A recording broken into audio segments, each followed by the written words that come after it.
Good morning, everyone. Today is Wednesday, May the 15th. My name is Anne-Marie Band, and this is the Moneyball Morning Report for the Benzinga Pro platform. On the docket today, we've got the CPI. Yesterday, we had the PPI. I was listening to a couple of folks that were talking about what made the markets run to the north. And some folks said, yeah, it was the Biden administration putting tariffs on things. I don't think so. But the next thing was digging into the PPI. The month before had a sharp downward revision that was released right after that open, and then digging into the PPI, everything looked fairly weak if you stripped away the things that made it a little hot. So now we're waiting on the CPI. If the CPI has that same kind of behavior, we are going to slip into this next edge near the 52.90, 52.94, maybe even 53.06. We had, as I spoke, I said, hey, listen, we've had a couple of days sideways. What normally happens, we'll break after a couple of days sideways here, 2 days sideways, break to the north, 2 days sideways. Initially looked like downward motion, but then as they dug into it, everybody turned around and it accelerated out. So we might be sitting in the range between 52.62 and 53.05. What is trend and momentum telling us?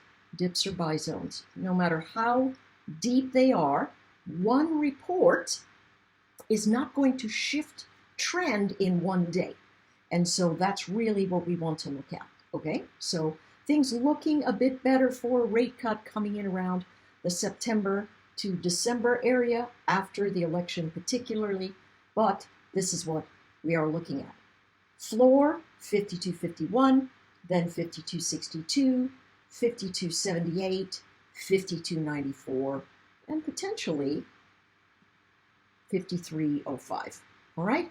What I find to be extremely interesting is that the candlestick formation that gives us a tremendous amount of volume, the biggest candlestick into a close that we had in a very long time, happened yesterday. So we're going to be interested to see how that moves ahead. All right, I've got my eyes there. All right, let's take a look at the NQ. Same sort of thing. A couple of days, break. A couple of days, break. Now we're sitting here. Sideways action. I mean, wow, if you tried to trade in the overnight for range, nothing. Butkus, right? So what are we looking for? We're looking for the breach above 430, 18,430, at which point we should go to 18,490 and beyond. That's what's going on up there. If we fade, dips our buy zones coming into this 830 number.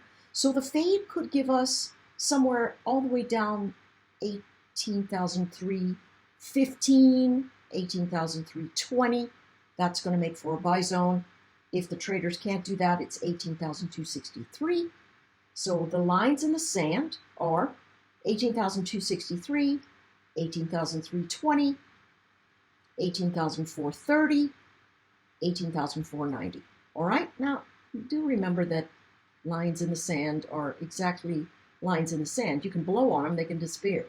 So don't go thinking, hey, I'm putting an order out right there because that's exactly what's going to happen with price. That's not what a line in the sand means, right? It's not throwing down the gauntlet or crossing the Rubicon. It literally is a line in the sand. Okay, so let's take a peek at the YM. It's been running crazy. It did a really nice job of sitting steady for 3 days. It was the only index that did not break higher out of the ranges that we have previously been set.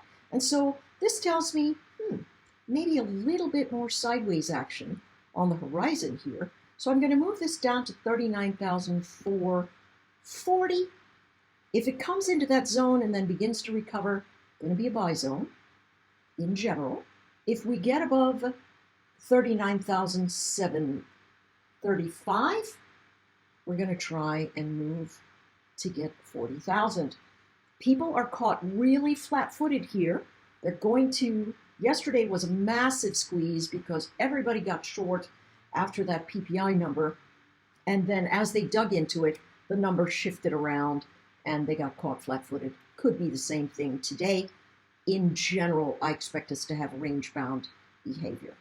Taking a look at the big picture in oil, I'm on Fast Markets with Deanna Angelo, who's an incredible woman. I want to call her a young lady because I have a daughter just a couple of years younger than her, but wizard. She's a wizard, and she's going to be on there with me today. She was talking about why she stopped trading oil, and it was because the ranges collapsed, and we are seeing a little bit of that rangy price pattern that doesn't give the chart much area to move, but we are down at a do or die. If we cannot hold these levels, listen, a soft CPI number is likely to bring down oil one more time, and that's going to get into our 76 target. However, if the number is okay, we could easily bounce off of this zone. You can see a bottoming formation from several days past that shows 76.85 as a potential line in the sand. I still think we see clearly that bounces are sell zones in the current environment. All right, let's take a look at SPY. SPY doing the same thing, breaking out, really trying to hold 524, top of the range there. It is a little bit flat. Pullbacks are buy zones. I'd wait for the dip. If you want to trade the spike, I would run that down until it collapses. But clearly it's telling us dips are buy zones. What's the dip? 522. If it can't hold 522, 521 is the next line in the sand, with 520.70 as someplace to go, maybe I ought to watch out, right? So it's going to be a little leaky, as it were. Upside, let's do a Fibonacci on the highest volume candle that we can see here.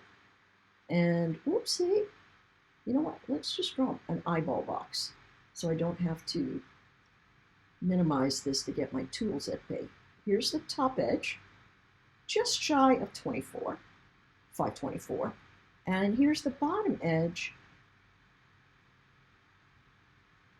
just over 21. So let's just say, for ease, that this is $3 wide.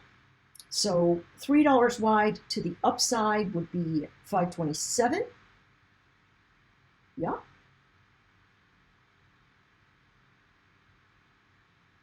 Right? And halfway there would be $1.50, and that would be 525. And that's what we would be looking for as range expansion here on the upside, just using the formation of this candlestick. In my mind, as long as we hold this 521 area, we've got pretty bullish action.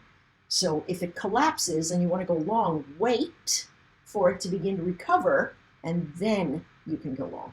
All right, let's take a look at the Qs. I don't know what that crazy Microsoft note here is telling us. Bye-bye. Okay, so let's go to the Qs.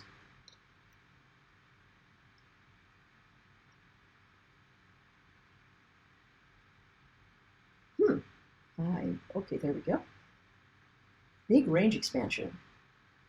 Just monstrous, actually. I was very surprised by it. Look at this. Closing candlestick. We're going to borrow these indicators, this trend line action event. Actually, no, I can't do it. It's not letting me. Bizarre. Okay, so we have 444.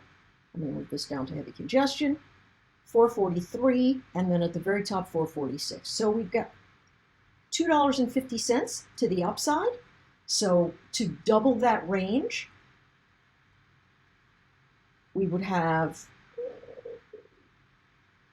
hang on, 49. And when it gets to 49, they're going to go, we probably ought to try and see if we can get 50. So that's the space there. The halfway line is going to be somewhere around 448, right? Somewhere in that area. 447.75 or something like that. Okay, so downside action, pullbacks or buy zones, a lot of good momentum. Downside action, it should try and hold this 45 area. If it does not, and you want to go long, step out of the way, don't double down, step out of the way and wait for it to collapse into heavy congestion, which should be 443. All right, could you take a savage fade and then quick snap trade? Absolutely, but price action has to hold for you so that you can hold the trade. If price action stops holding for you in the direction of your trade, as an intraday trader, you need to get out of that trade.